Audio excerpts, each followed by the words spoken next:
Almost precisely 1 year ago, I got to write for MRC-TV about the Biden administration's fascist automobile sales edicts that would have forced car makers to make nearly 2/3 of their products electric by 2032, with the final goal to eliminate nearly all internal combustion engines per a Biden executive order. But now, enough House Republicans have voted to push back. Biden's diktats might actually get blocked.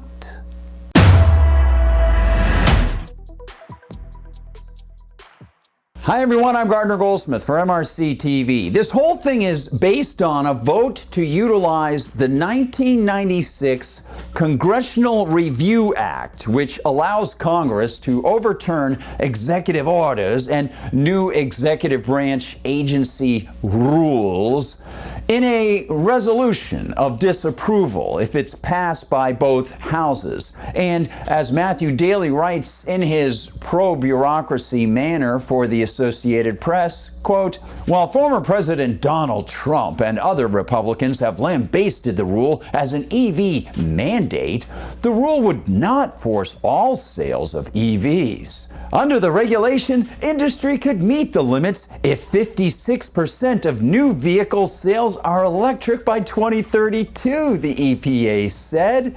The standard also would require at least 13% plug-in hybrids or other partially electric cars by 2032, as well as more efficient gasoline-powered cars that get more miles to the gallon than cars currently on the road, end quote. Which, of course, soft pedals the fact that these are mandates. Mandates intended to push the federal corporate average fuel economy CAFE edicts so high only non-internal combustion engines could comprise the bulk of auto industry sales. Then there's the additional mandate of 13% plug-in hybrids.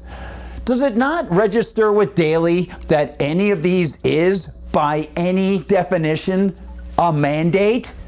Kevin Killaw does a much better job reporting for Just the News. Quote, the House on Friday passed a resolution blocking the EPA's tailpipe emissions standards. The vote was 215 to 191, with 8 Democrats joining Republicans in passing the measure. The EPA finalized the rule in April, and it sets standards for emissions for automakers across their lines of production. Since meeting the standards would require car manufacturers to make a large portion of their vehicles electric, it's often referred to as an EV mandate, end quote. Exactly. And Killaw adds a worthwhile quote from Congressman John James, a Republican of Michigan. Quote, the Biden-Harris administration's EPA tailpipe emission rule is another out-of-touch regulation that will crater the Michigan auto industry and decimate our middle class. And most vulnerable folks in my district simply can't afford to spend an additional $12,000 on an expensive, unreliable EV. James said in a statement Friday, end quote. We extensively have written on how unreliable and unnecessary the EVs are, and also have written on the unfounded climate fears that politicians oft push in order to promote their EV edicts and other climate-related handouts. And as time has passed, more Americans are becoming alarmed by the central command and control plans to force us out of affordable traditional combustion cars. Writes Killaw, quote, a coalition of 28 organizations led by the American Energy Alliance, AEA, sent a letter to all members of the House of Representatives Thursday urging the passage of the resolution. The coalition includes national and state-based free market organizations, trade associations, consumer and taxpayer protection groups, and grassroots organizations. This rule on tailpipe emission standards is a massive overreach, using a novel application of EPA motor vehicle authorities in an attempt to force a transition in the motor vehicles market to products that align with the ideological preferences of the Biden administration, the letter states, end quote. And he adds, quote, Tom Pyle, president of the AEA, issued a statement Friday praising the House for passing the resolution.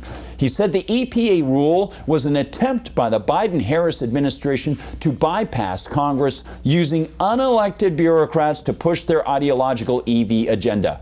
Today, the House told them no.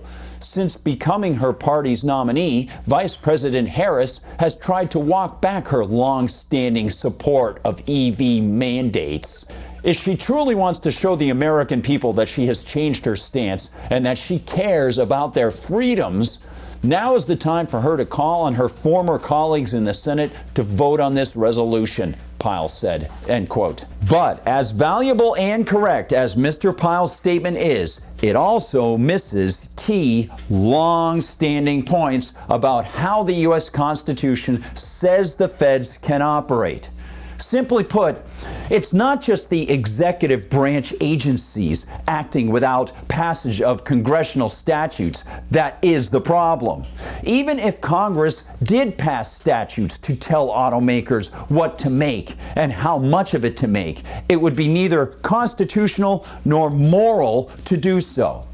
Such fascist activity, the strict meaning of economic fascism being a mixture of government and corporate entities, such fascist activity is an insult to the founders and to their original meaning of the Interstate Commerce Clause in Article 1, Section 8 of the Constitution. The clause exists to allow Congress to remedy trade conflicts between states as entities with capital S in the front of the word, not to allow Congress or federal agencies to so-called regulate anything that is sold over state borders.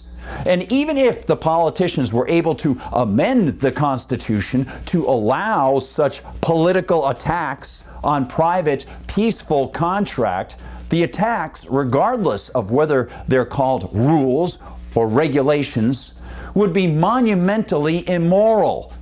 If the politicians want to see more EVs in the world, they can risk their own money, start their own companies, and try to attract consumer interest.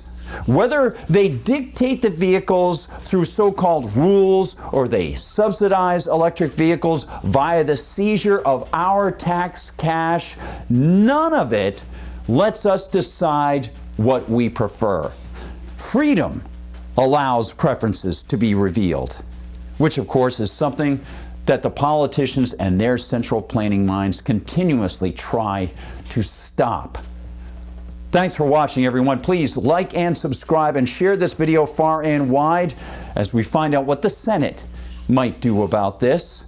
You can find us all the time at MRCTV.org. That's MRCTV.org. While you're there, check out what the whole team is doing. Do visit the Media Research Center TV section store. There's lots of good stuff there. And please consider donating to the Media Research Center.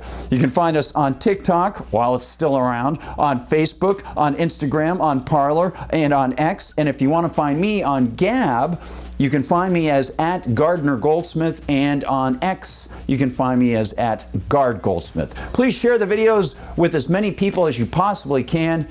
And thanks for watching. For MRC TV, I'm Gardner Goldsmith.